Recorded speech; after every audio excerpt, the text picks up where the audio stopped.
game. That was a point of emphasis. Very thankful for our crowd and the way that they impacted the game. I thought we were effective on the line of scrimmage on both sides of the ball. Obviously, the turnover differential with the block punt. I do think the explosives were about a scratch there, but in general, we won the third down battle, and certainly the ability to rush the ball effectively and protect our quarterback, limit their run game, affect their quarterback. So really good situational football in the end there. We had some opportunities to make plays. I'd like us to finish a little bit better. But overall, the mindset required to win a game like that, respect the players and the leadership that we had amongst the players. So they definitely showed some intangibles there, and you can't help but respect it, right? So I'm very proud of our team, and you don't have much time to think about it or enjoy it because you got to turn around and play an outstanding Texas A&M team. So going on the road in this league, obviously, in my opinion, one of the most impressive, more fun places to play in the country. Always been there a number of times. Clemson, Alabama, obviously here at Florida. So great fan base, great tradition. This is with the resources that they have, this is an incredibly talented team. I mean, big, long, fast. They're a tough group, physical group. And Coach Elko's done a really good job there. I mean, his pedigree and track record as a defensive coach, and then the brand of football they play on offense and the weapons that they have. So, and they're always a tough prep in the kicking game. 7 o'clock Eastern, 6 Central kick. Kyle Field is going to be a heck of a football game. So we respect the opponent, certainly. Off to a great start, top 5 team in the country, undefeated, and some vets, the quarterback, obviously, his background and his ability to make unannounced plays, defensive players at every level, weapons at returner, you name it, this team's got it. So it's going to be a great challenge. We're going to need to be at our best. And it's what you would expect in this league at this point in time. So what questions we got? Billy, how do you avoid the kind of letdown that you have after a big win and keep the same mindset going in the second straight week? Yeah, I'm hopeful that we won't have that issue. In my opinion, I think this has got a chance to be a multiplier. I'm hopeful that it will. I talked a little bit about that in the locker room after the game. Obviously, yesterday with the assistant coaches that had a chance to be around players, and then we'll start working on that today. But in general, we handled adversity well. Now we've got to handle some success. So it's all about earning the right to win throughout the week. I think you got to prepare a certain way, and then ultimately get in position to where you can play with some confidence and go execute. So I think that we got a group that understands that, and I'm hopeful that this will be a multiplier and maybe not a distraction. Third straight top 5 or third top 5 opponent in 4 games, 4 straight top 10. That obviously can help keep guys focused, but just in terms of just that challenge mentally, every time you're waking up, it's like you got another mountain to climb. Yeah, we've played. Look, this is who we've played in the past. We're very familiar with these teams. The players know each other. The coaches obviously know each other and respect each other. So these are teams we played just 1 year ago, and we're very familiar with the scheme, the personnel, the venue, right? We know what it's going to be like. So we're capable. I think that's the big thing is you wake up knowing that you've got the tools to do it. It's just going to be about who plays the best that day, and that's reality in college football right now is you got to be ready to go each week. So independent of the opponent, This is a heck of a challenge in particular. But yeah, I mean, I think what you're describing is it's what we do. You talked about finishing better. What was your assessment of 4-minute offense? And does a game like this impress the importance of, keeping helmets on, equipment, and so forth in this situation? Yeah, no, I think, we had an opportunity there to put the game away, and we weren't able to. And I think a penalty obviously was a big piece of the puzzle. And I do think that we had a chance. There's the possessions prior to those, in my opinion, we had a chance to really put the game away. So those are chances for the players to learn. We have to evaluate things we can do as a staff to help them. And in general, it's good to hang on and win one, but we had chances to put it away earlier in the game. Would you like to see any tweaks to that rule? Would you like to see any tweaks to the rule, the helmet rule with the clock stoppage? Yeah, it's a tough. It is. It's a tough rule. I think they're trying to prevent the team from creating an advantage. I think that situation in particular is the outlier, right, where it becomes a disadvantage for the team. So I think there's some things to be evaluated there. And it's a relatively new rule, right? So I think that's probably the first time. And we're talking the difference between, I think, 59 seconds and 19 seconds, right, when they get the ball back. So it was a significant penalty, and we knew it as soon as it happened it was going to be a problem. So, it was unfortunate. It's no different than running out of bounds or having an offensive penalty. It's in the same category relative to the clock. Your offensive line did a really good job protecting DJ on Saturday. What challenge does this Texas A&M defensive line pose to you? I think they're top 10 in sacks and tackles for loss heading into this game. Yeah, no, I think, look, these two interior DLs are exceptional, and we're very familiar with the edge players as well. That's the challenge. It seems to be a challenge every week in this league, right? So the key is we play on time. We're assignment sound. We play with fundamentals and techniques, and we get the ball out on time. I think that's the key. So we got to get them open. We got to throw it on time, and we got to protect inside out and keep the quarterback clean, right? So protect and effect. It's the same every week. Which team does it better is typically a good indicator who wins the game. How is DJ doing? You'd mentioned Saturday that he was dealing with a little bit of a lower body injury. It looked like he had a visible limp during the game. How is he doing today? Yeah, he finished the game. He's doing fine. Just some, things that we'll work our way through this week. But in general, nothing that's going to prevent him from practicing. Homecoming games can go one or two ways, and he's going back to his home state and so forth. How do you anticipate that? And do you talk to him about the emotions of that and ticket request, things of that nature? Yeah, I think it can be a positive. I think anything that's a motivator. I do think that that happens to players on a consistent basis. This is just another one of those situations. So it'll be a non-factor in the game. It's all going to be about how he prepares and how he executes when presented with the opportunity. So maybe it'll give him a little edge this week. I think certainly for me it would. Anytime we play some of these teams where I'm from, it's definitely part of the puzzle. So I think it could be a positive. Really, how much the other day was adjustments from during the bye week to just sheer execution and just kind of energy?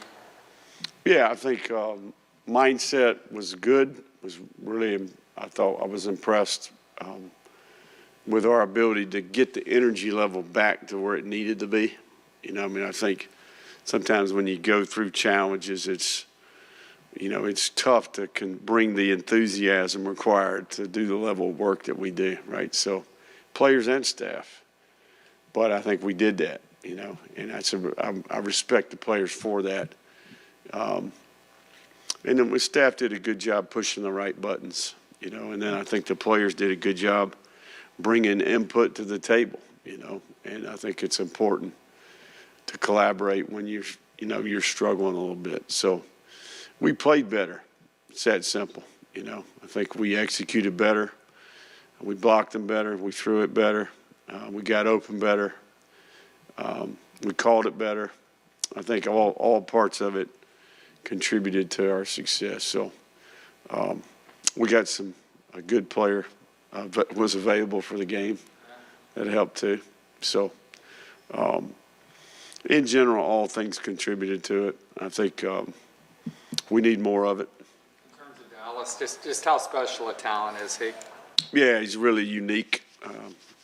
Size, play strength, catch radius. And then I would say just his presence as a person. I think he's got incredible energy. You look forward to being around him. And he brings a competitive spirit to the practice field.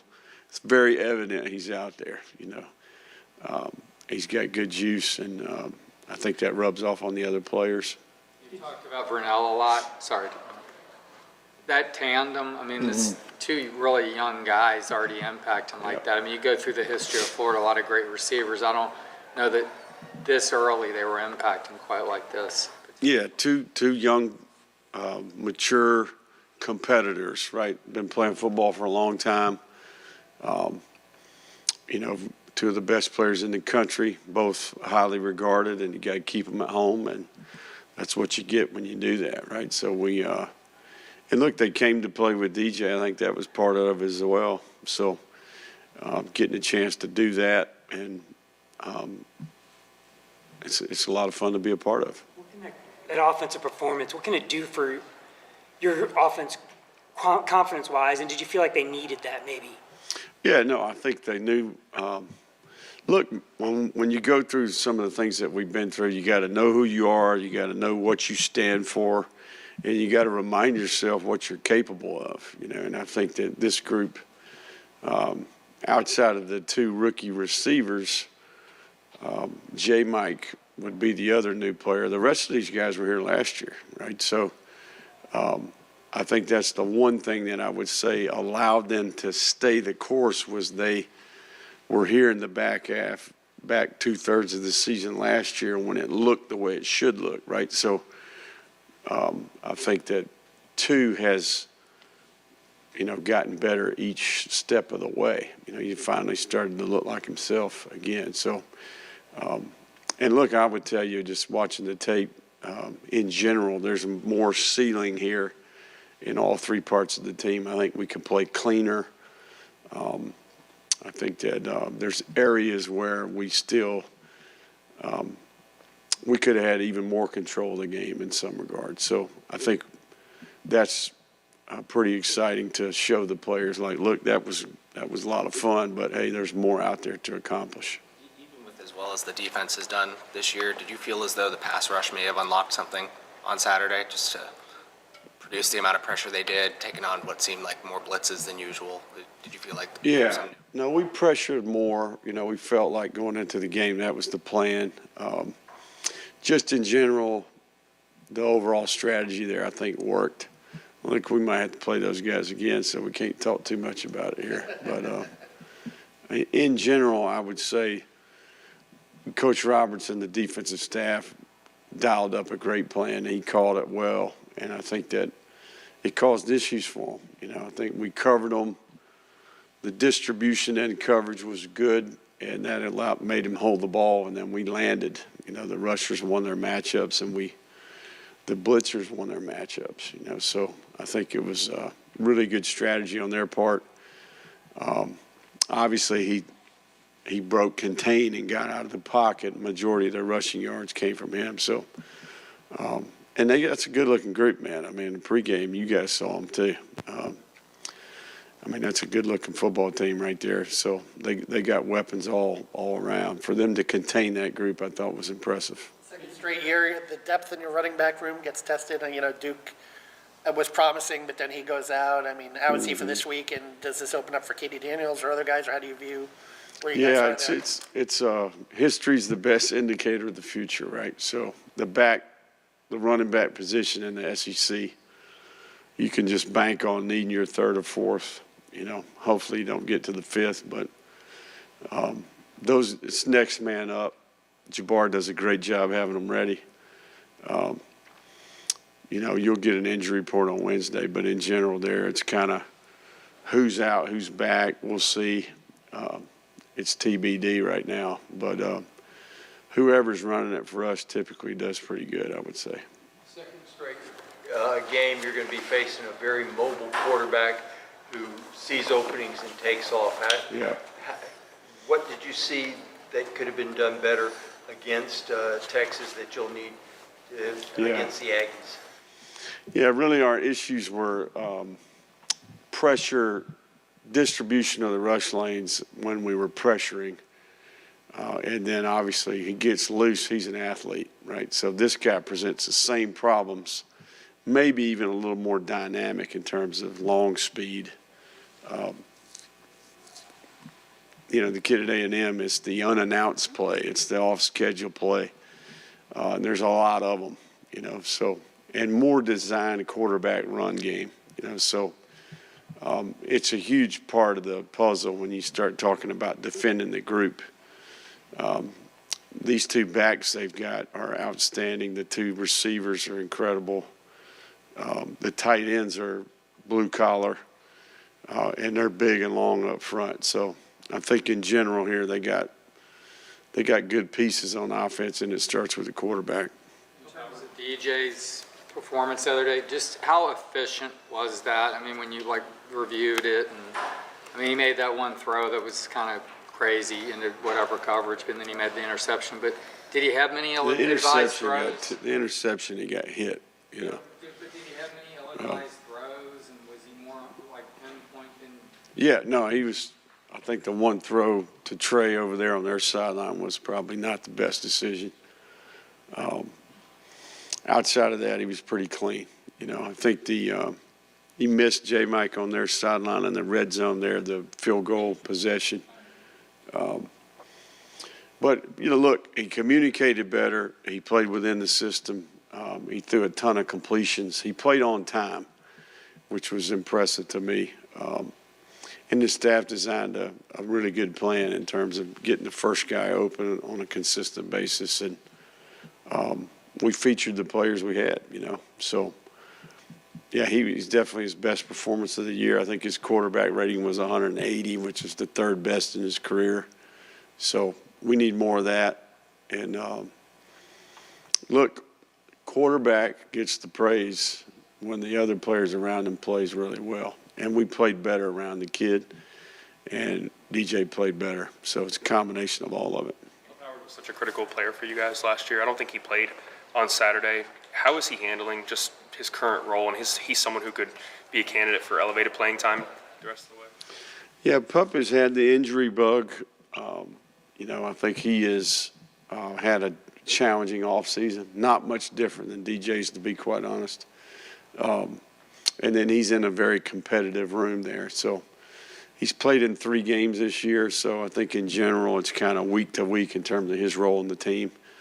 And then, you know, he's not quite playing to the level that he's capable of because of the injuries that he's had in the offseason. So anytime a player is not getting to play, I think they're searching. So in general, we're trying to get him healthy, trying to get him to play at his highest level. How do you deal with their offensive line, which is really, really physical and so big? Yeah, I agree. It's one of the challenges of the week. Height, length, power, and then a commitment to the run game. You know, I think a patience there to continue to use it. So that's a huge piece of the puzzle here relative to you got to contain the 2 backs with a big OL and 2 big tight ends, and then you got these burners on the outside that can cause problems for you. So this is going to be a point of attack matchup type game. Most games in our league are like this, but this one in particular I think has got a chance to be really important. Taylor Spiritual, SEC Special Teams Player of the Week. How rewarding is it for you to see a guy like that in his journey have an impact play like that on Saturday and get the attention that he's getting? Yeah, Taylor was a walk-on upon arrival, right? He was a walk-on player. has earned a scholarship since he's been here. That was his 30th start as a special teams player in his 5th year as a senior. He's in graduate school. You know, he's getting ready to be a double gator. Cares about the place. He's a leader on our team. He's got a voice, and he makes all the other players around him better on special teams. He's a good communicator. He's in the hip pocket of the special teams coordinator and Coach Houston. Yeah, marquee moment for his career, and really a reflection of the type of program that we'd like to have in terms of, think about that guy. Who's to say 5 years from now there'll be a guy like that? You know, there probably won't be, right? So maybe one of the last ones we see that actually, you know, showed up, got a chance to get into school here, paid his way, living his dream. And a great example to a lot of guys on our team that, hey, doesn't matter where you start your career, you go earn opportunities to be on the field, and then when you do get them, you make the most of them. So I think those are glue guys. Those are guys that, you know, we've always had a couple of those guys on our team, and hopefully we continue that.